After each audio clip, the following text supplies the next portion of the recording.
Assalamualaikum warahmatullahi wabarakatuh. Perkenalkan, nama saya Sani Iqbal Maulana dari Prodi Pendidikan Ekonomi. Dalam video kali ini, saya akan memaparkan mengenai persamaan dasar akuntansi. Nah, mengapa sih kita perlu belajar mengenai persamaan akuntansi? Karena persamaan dasar akuntansi ini merupakan dasar langkah ke dalam siklus akuntansi. Nah, jadi sebelum nanti kalian membuat jurnal, buat laporan keuangan, kalian harus tahu dan harus paham dulu tentang persamaan dasar akuntansi. Maka dari itu, simak videonya baik-baik ya. Kita akan belajar tentang persamaan dasar akuntansi, jadi kita harus tahu dulu apa sih itu persamaan dasar akuntansi. Jadi persamaan akuntansi ini menggambarkan pengaruh transaksi keuangan terhadap posisi keuangan perusahaan yang meliputi harta atau aset dengan sumber dayanya. Jadi harta atau aset perusahaan ini harus jelas berdasarkan dari mana sumber dayanya. Langsung kita ke contoh. Sebagai contoh ya, misalkan ada seorang pengusaha baru mendirikan sebuah perusahaan. Nah, perusahaan ini punya apa aja sih? Dan dari mana sumber dayanya? Jadi, tentang harta atau aset dengan sumber dayanya. Contoh yang pertama, misalnya perusahaan ini memiliki uang kas sebesar 200 juta rupiah. Nah, uang kas ini pasti ada sumber dayanya kan?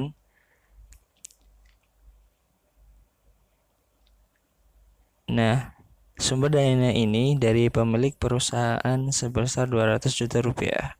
Jadi, pemilik perusahaan ini memberikan sebagai modal untuk perusahaan nantinya. Kemudian, perusahaan ini memiliki juga kendaraan senilai 150 juta. Nah, dari mana sumber dayanya?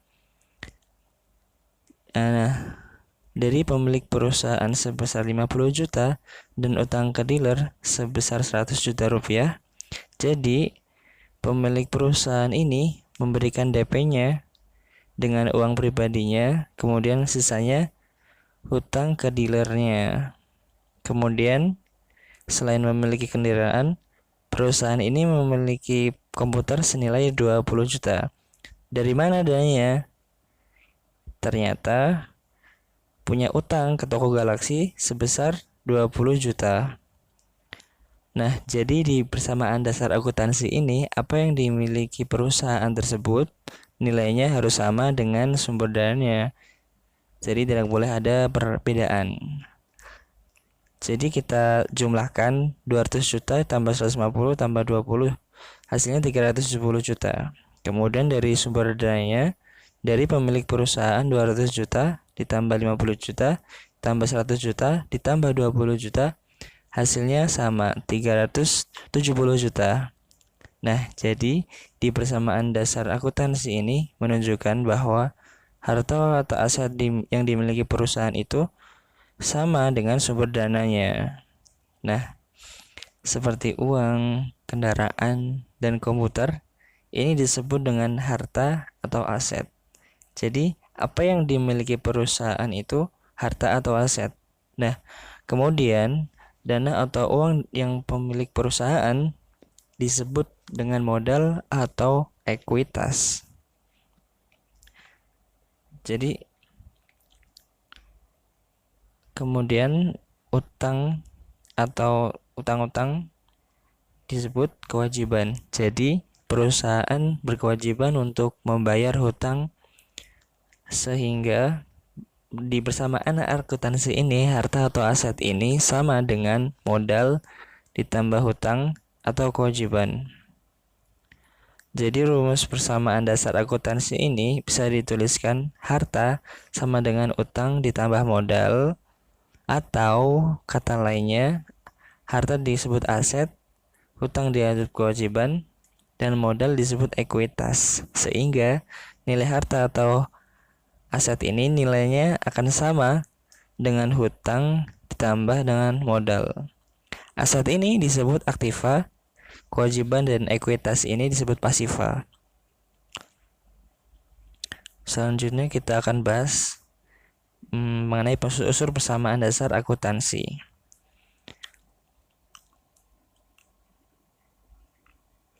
Nah,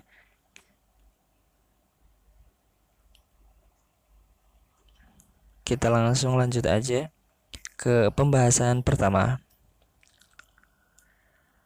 Kita bahas yang pertama yaitu tentang harta atau aset atau aktiva. Jadi, aset itu adalah semua yang dimiliki perusahaan yang dapat dinilai dengan uang. Nah, contohnya itu ada gedung, ada kendaraan, ada komputer. Nah, ini semua dapat dinilai dengan uang. Nah, maka ini disebut dengan harta atau aset. Jadi, harta aset ini dibagi menjadi 3. Ada aset lancar, aset tetap, dan aset tak berwujud. Yang dimaksud dengan aset lancar yaitu harta yang habis pakai atau ekonomisnya kurang dari 1 tahun. Jadi ini tidak bertambah lama dan dipakai maka akan habis seperti uang misalkan.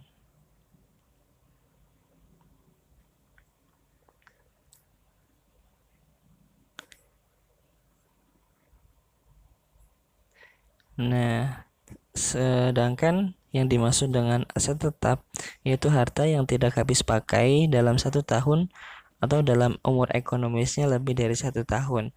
Misalnya bangunan. Nah, kalau misalkan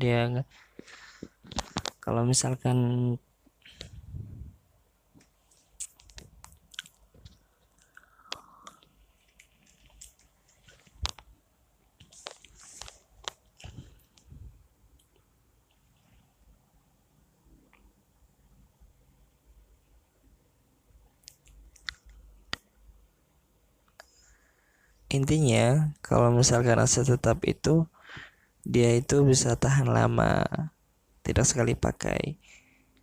Berbeda dengan aset lancar. Kalau aset lancar itu bisa habis dan kurun waktunya itu kurang dari 1 tahun. Sedangkan aset tetap itu jangka waktunya panjang, lebih dari 1 tahun. Kemudian ada aset tak berwujud.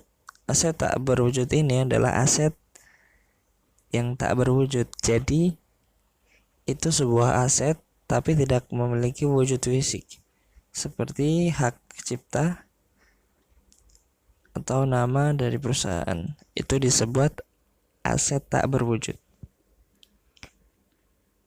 Kemudian selanjutnya ada akun-akun atau akun-akun harta. Yang pertama ada kas. Kenapa ini disebut aktiva? Karena kas ini milik perusahaan. Seperti yang sudah dijelaskan sebelumnya, bahwa segala sesuatu pemilik perusahaan itu harta atau aktiva. Kemudian tanah, bangunan, wesel tagih, piutang usaha. Dan jadi piutang ini adalah ketika kita memberikan kepada pihak lain, berarti pihak lain itu kan harus membayar utang kepada kita, sehingga itu masuk ke aktiva. Kemudian ada peralatan, ada perlengkapan. Nah, kalian harus tahu perbedaan dari peralatan dan perlengkapan. Kalau misalkan peralatan itu misalkan ya, kalian membuka konvensi jahit. Nah, peralatan itu adalah seperti mesin jahitnya, sedangkan peralatan itu seperti benang, jarum, dan itu semua kepemilikan perusahaan. Jadi termasuk harta atau aktiva. Kemudian beban dibayar di muka. Beban dibayar di muka ini misalkan kita menggaji karyawan dari bulan Februari. Nah, gaji bulan Maret itu sudah dibayarkan kepada karyawan itu, kepada karyawan kita.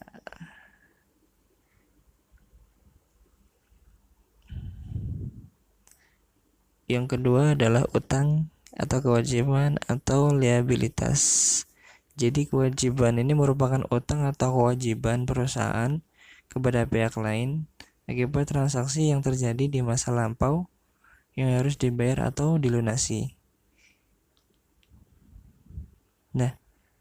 Jadi utang ini misalkan kita menggunakan barang atau jasa itu belum dibayar. Nah, itu disebut dengan utang, sehingga setelah jatuh tempo atau sesuai waktu yang telah disepakati maka harus dibayar atau dilunasi.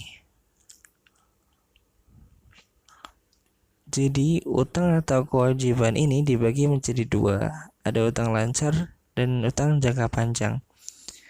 Nah, utang lancar ini adalah yang harus dibayar kurang dari 1 tahun atau jangka pendek. Contohnya adalah utang usaha.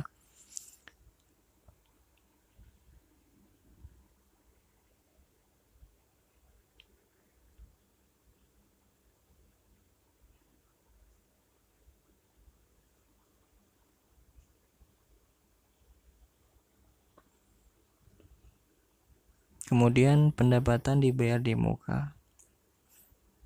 Kenapa dibayar di muka? Dibayar di muka.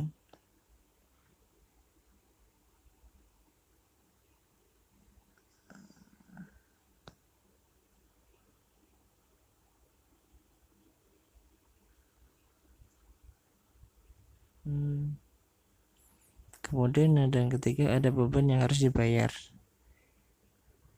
Berarti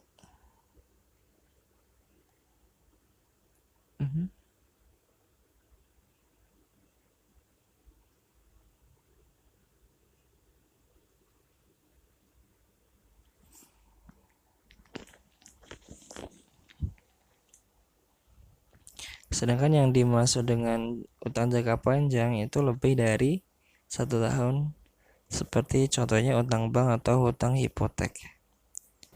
Demikian apa yang saya sampaikan, kurang lebihnya mohon maaf. Assalamualaikum warahmatullahi wabarakatuh.